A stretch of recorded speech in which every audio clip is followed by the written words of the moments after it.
you have an untapped gold mine in your practice or your business, and it's the one thing that I bet you're ignoring. We're talking about data, and there's a reason why some of the top companies in the world are not only data-driven, but their data is their number one asset.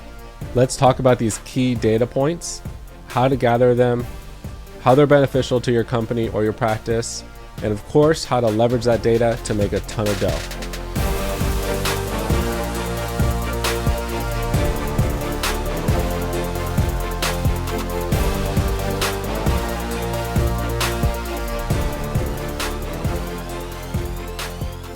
The first one, probably the most obvious one, is your client or your patient demographics.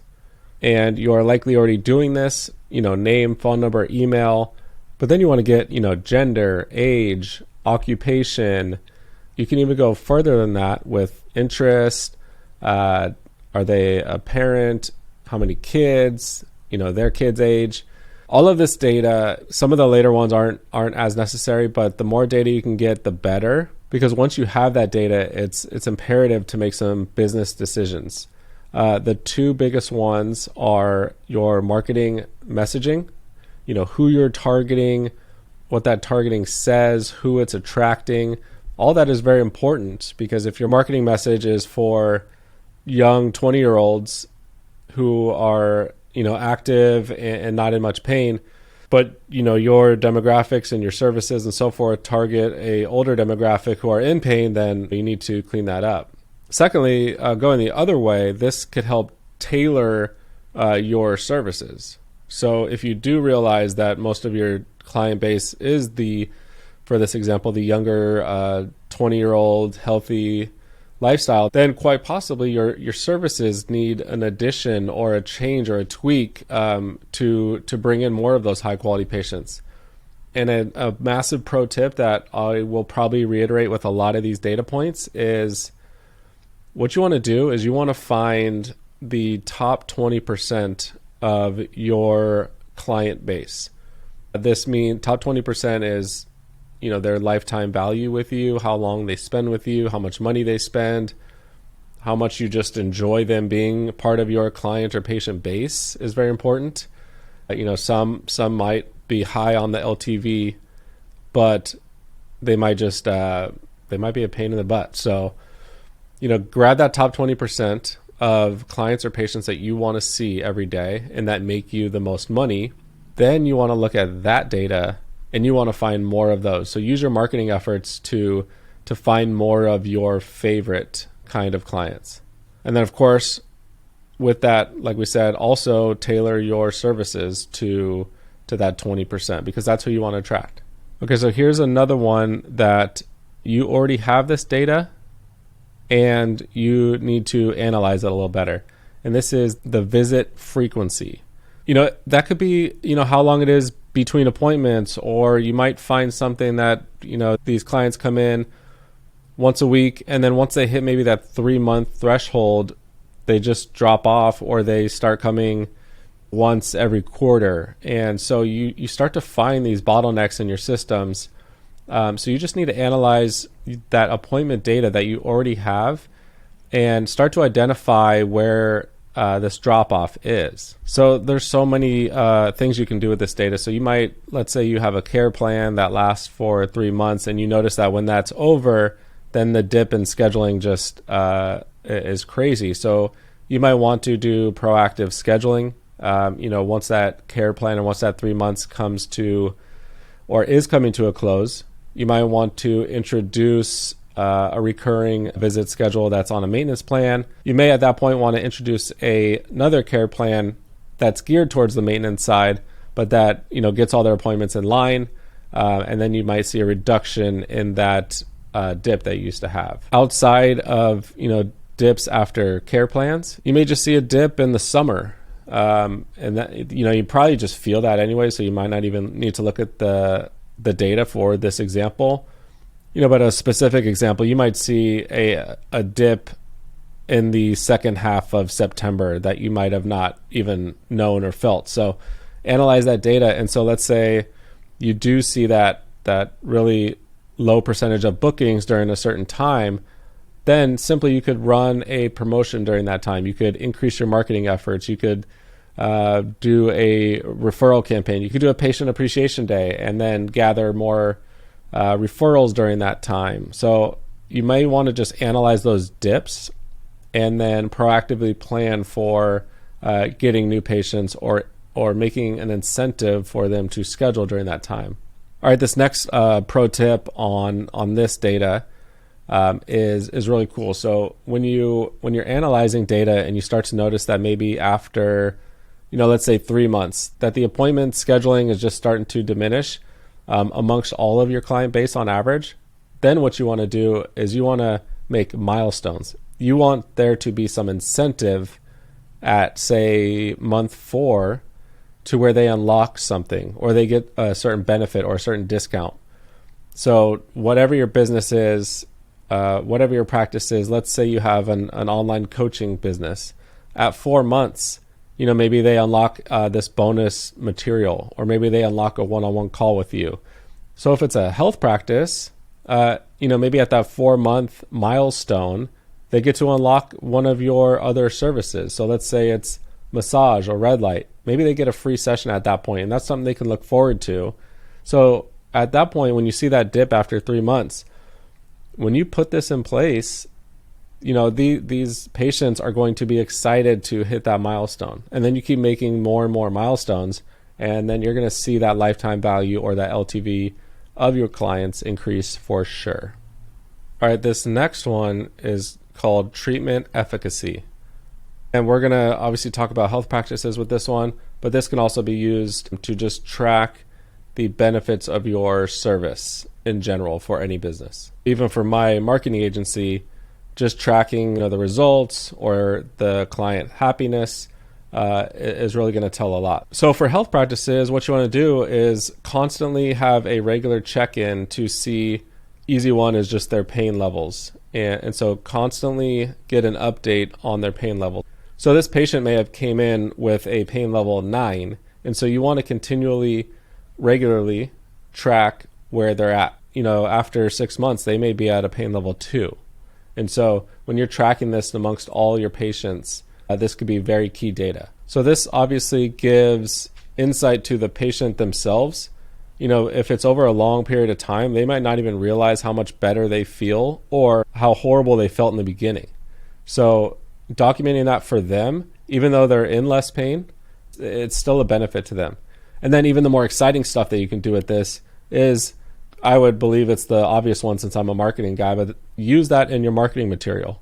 If you're running ads, show that data. You could use their testimonials. You could find the patients that go from a 10 to a 0 in pain and interview them, maybe even before and after, show their treatments.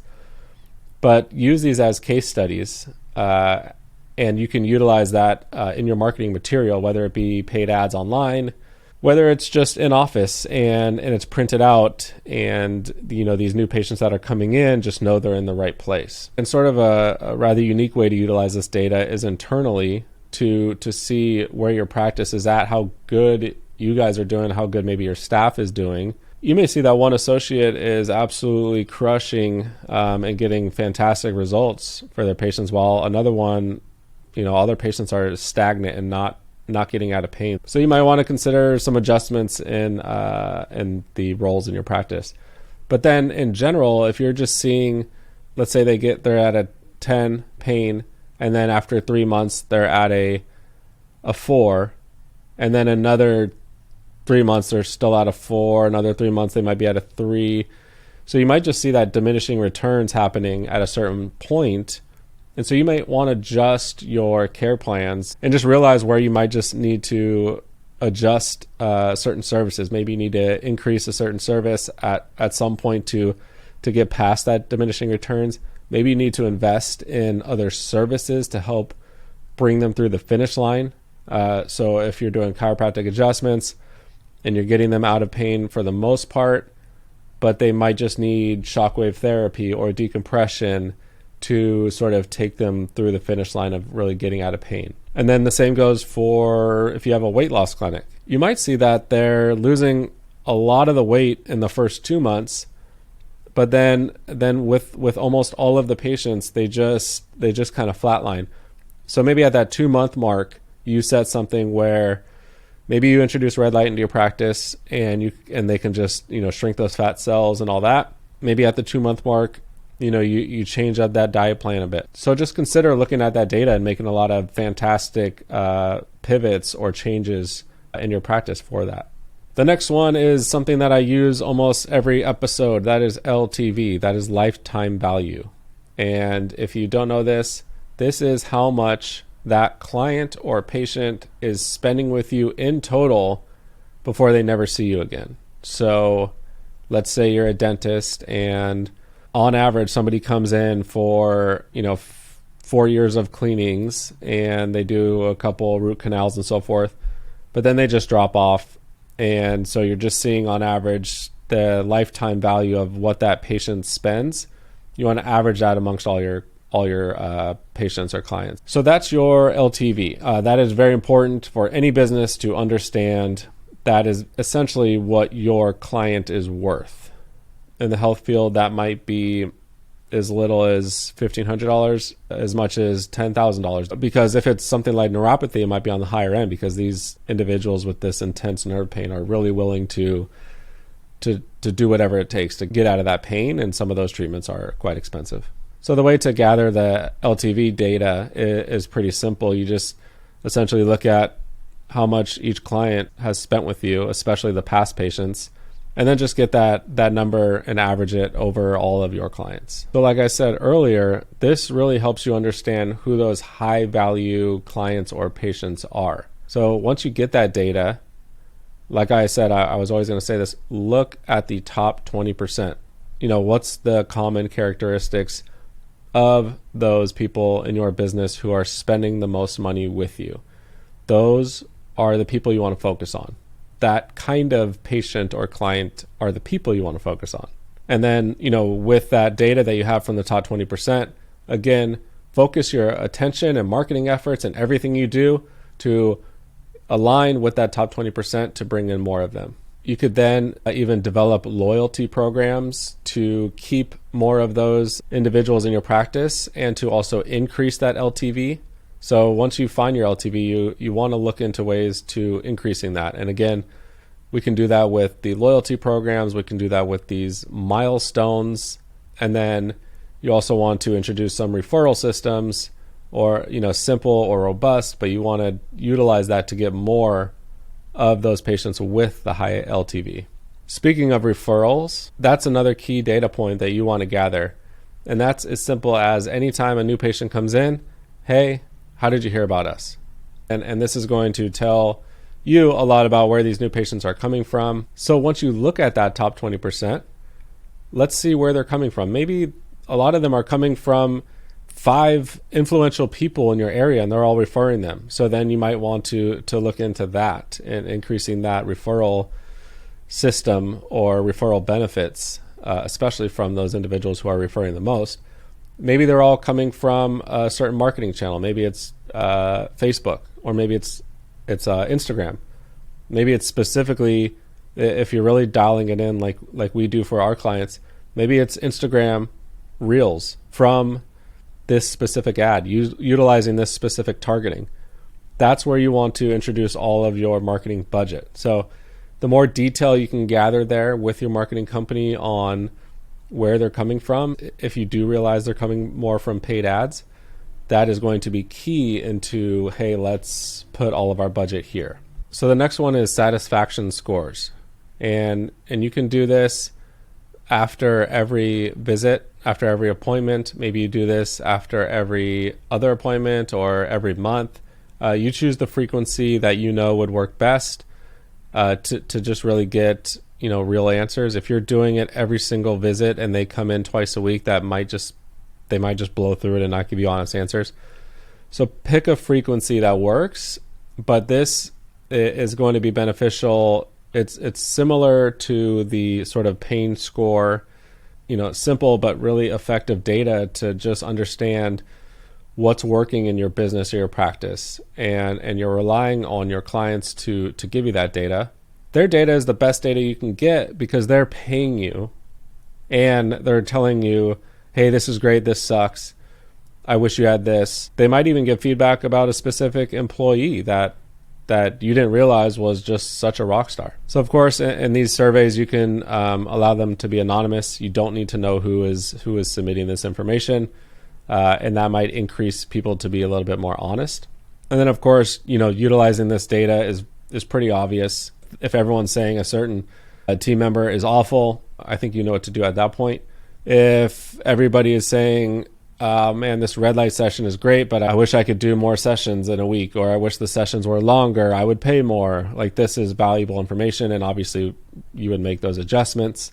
And then, of course, coming back to marketing, you can utilize those, if you're getting these high praises and high results, utilize that in your marketing. So this is a second one that is utilizing your appointment data, and you want to track no-show rates. Obviously, every business owner, including myself, absolutely hates no-shows. Somebody scheduled something and they just decided not to show up. And it frustrates all of us, but it happens. You can't get rid of it, but there are ways to reduce it. In order to gather this data, it's data you already have. You just need to analyze it. You just want to get your no-show rate. Obviously, it's the amount of appointments scheduled versus how many did not show up. That's your no-show rate, or your percentage. This obviously impacts your monthly revenue. So it's very important to reduce this bottleneck. And there's a couple ways to do that. The easiest one is just implementing a appointment reminder system. And one thing you can do to enhance that, obviously text and email. If it's a new patient, you should absolutely have some sort of phone conversation with them before they come in. This will make sure that they are coming in. And then when you do call them, they need to be super excited and know that your practice is the answer to whatever they're dealing with. And so you want to get them excited to come in. And then with those reminders, to elevate those a bit, shoot a message welcoming them, thanking them. If it is a health practice or brick and mortar, you could have a video welcoming them. You can have a tour of your practice, walk them through, introduce everybody. So they're familiar, they know where it is, and that will increase the show rates.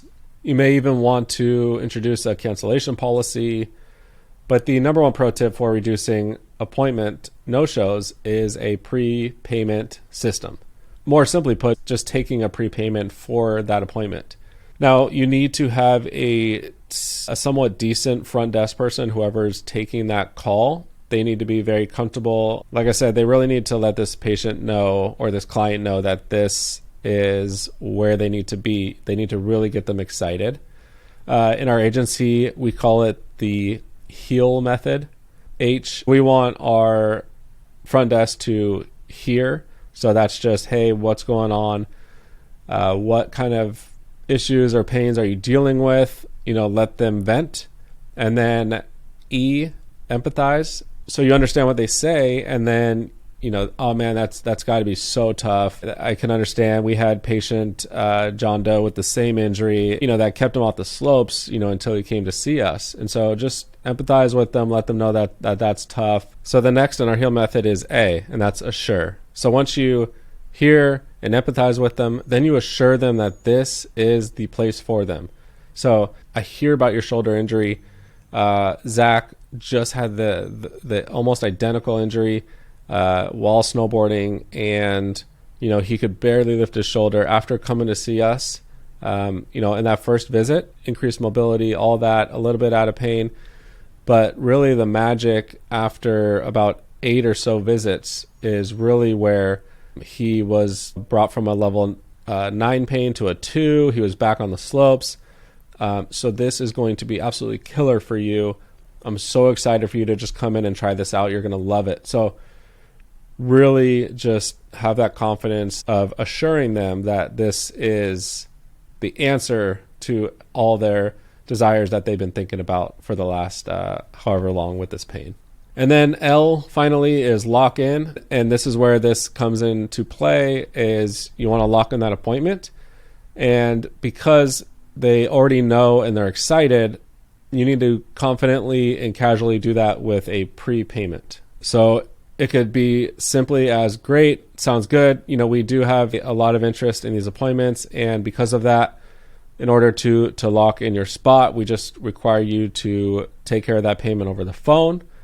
And, most of the time they will go get their card if they don't have it, or read that off to you. Your introductory visit should be relatively affordable. If you're decent on the phone, this shouldn't be a difficult task.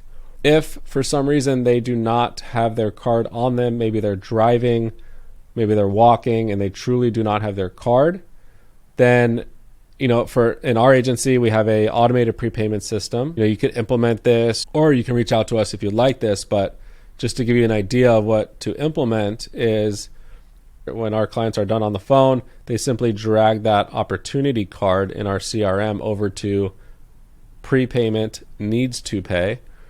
And what that does is they don't even need to send them a message. As soon as they hang up, they drag it over, and our system automatically messages them and says, hey, great chatting with you. Here's that link to pay.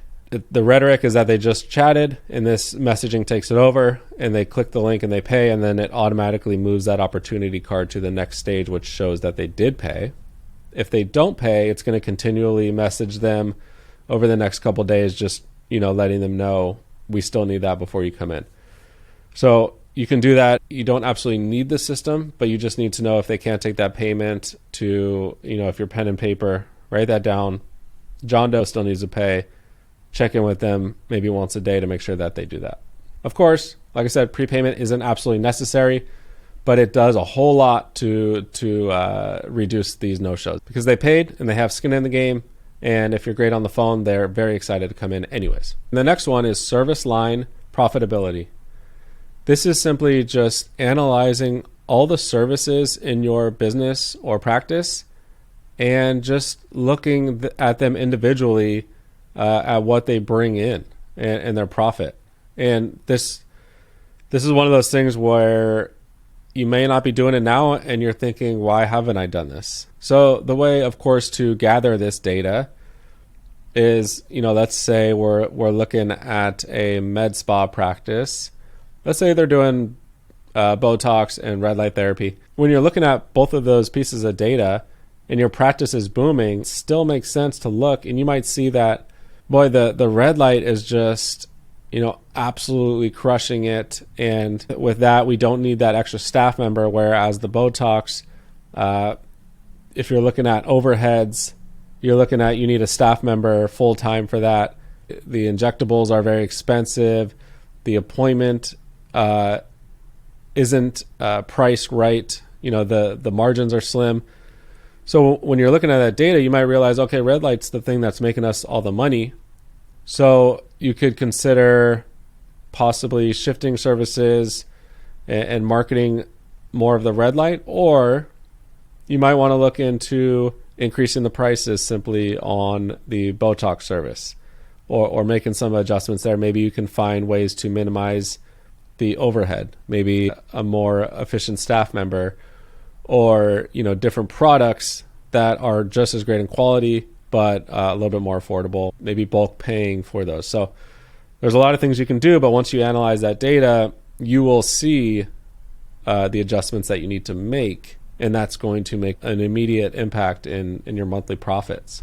So that wraps it up for some of the main key data points that you want to analyze in your business. We need to make sure that we do a little general housekeeping here. So when you're collecting this data, always obtain informed consent from your clients or patients. Clearly communicate how this data will be utilized. Ensure that all data is kept securely private. If you're in a practice, make sure you're abiding by HIPAA regulations. Of course, the platform that we use in our agency for our health practices is HIPAA compliant, FYI. Then, if at any point you can anonymize this data, please do so. Lastly, always give your patients or clients the option to opt out of any of this data collection. I hope you enjoyed this, and I hope that you start ethically gathering this data or analyzing the data that you already have, and I hope you start making a few changes that will absolutely crush and grow your monthly collections. If you like this video and you want more of this, I urge you to subscribe and leave a comment and let me know what you liked and what you want to hear more of. Thanks a lot and have a good one.